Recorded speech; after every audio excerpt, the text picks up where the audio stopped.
All right, let's channel my inner dramatic YouTuber. Visualize I called somebody a slur on a live stream and I have to apologize now. All right, channel. I've been dreading making this video. I've been putting off making this one because I didn't feel like I had anything to share for the follow-up. I'd been stuck in tutorials from morning till night, so much time spent trying to remember to easy use a keyframe, regardless of how inflated our egos can get when we post something, get a couple likes, get that message from your mom saying, "Oh my god, what a great job!" I'll leave that in. Yeah, we're leaving that in. It's hard to sit down and come to terms with the fact that you're just not good at something yet. I didn't feel like I'd accomplished anything. But then I sat down and started writing the script, and it dawned on me the extent of how much I had done. So with that in mind, we're gonna jump into some projects that I completed, what I learned, and what's next.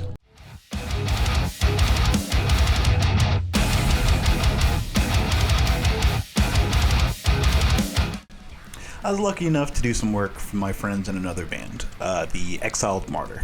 I reached out to them with zero experience and not a clue how I was going to do it, and asked them if they would like a lyric video. That was a gamble.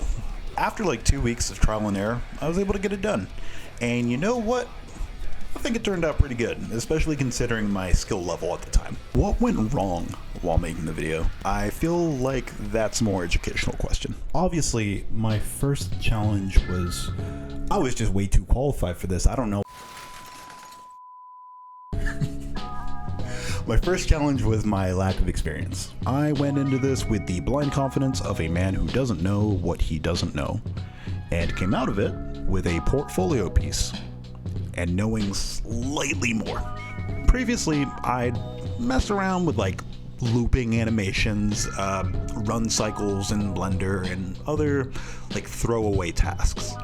But this was a 3-minute long lyric video that people were going to see, and I had a self-imposed deadline to get this completed.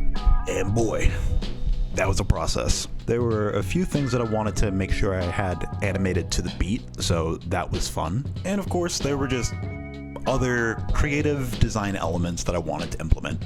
And since it was my first video, it took me like triple or quadruple the time it would take like a seasoned veteran to get it done.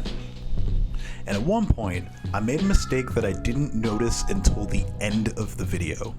But here's the thing, the mistake I made messed up every single camera angle from the mistake and prior. So I got to spend a day and a half just going through and correcting every single camera angle, and that was really fun, and I'm glad that I got to do that. That was great. But yeah, I had to cut down the scope of what I was planning to do, but I finished it, and I'm happy with it, and I hope the guys in the band are also happy with it. But this led me directly into my next two pieces. They were mainly done as practical application of things that I had been learning while I was making the first lyric video. For the Inferi video, I wanted to get some practice with the puppet pin tool, and for the Zenith passage video, I wanted to have fun with my new favorite plugin, Saber, via Video Copilot. You might be asking yourself how I learned all this, or what I was using to learn all this. Well, join me as we take a trip to the depths of tutorial hell. As with every new skill, I had to learn the ropes.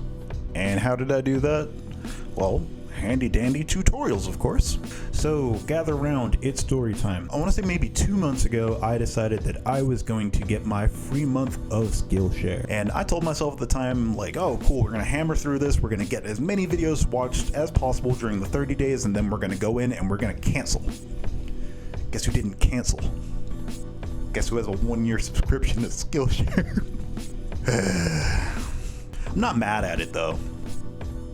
I promise I'm not mad at it. I used free tutorials when I was getting started with Blender. There's a lot of great tutorials out there and a lot of great content creators. But I'm gonna be real with you, paid content is king. A lot of the time. Sometimes. Oh, and I did watch 1 or 2 videos on LinkedIn Learning, but this time I was smart and I set a calendar event and 2 alarms and a post-it note.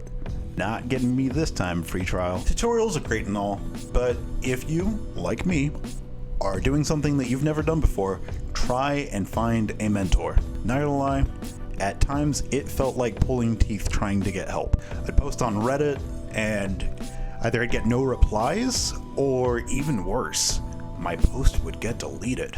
Yes, this is a tangent, but the fact that I can't post on Reddit because I don't post on Reddit enough is dumb.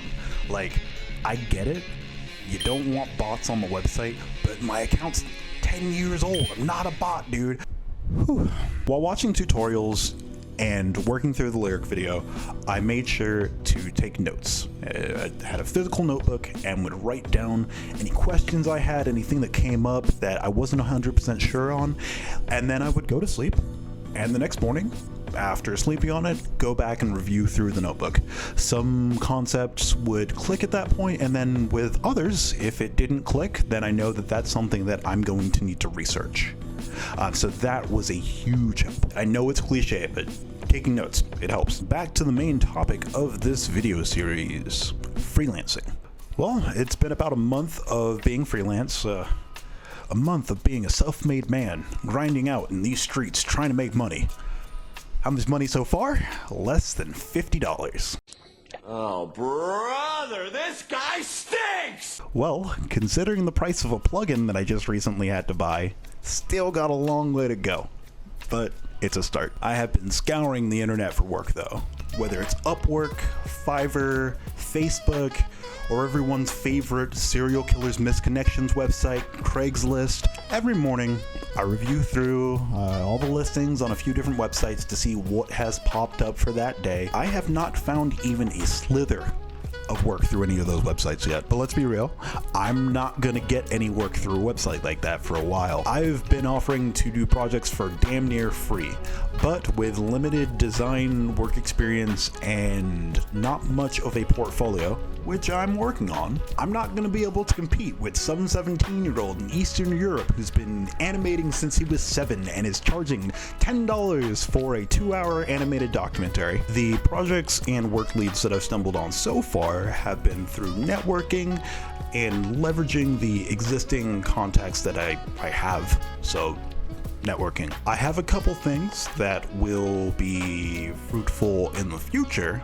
but for the moment, the little money that I have made has been through doing free work and then saying, hey, like, I can also do this for you and this for you and this for you. So it's been upselling. So shocker, if you're trying to make money, upsell.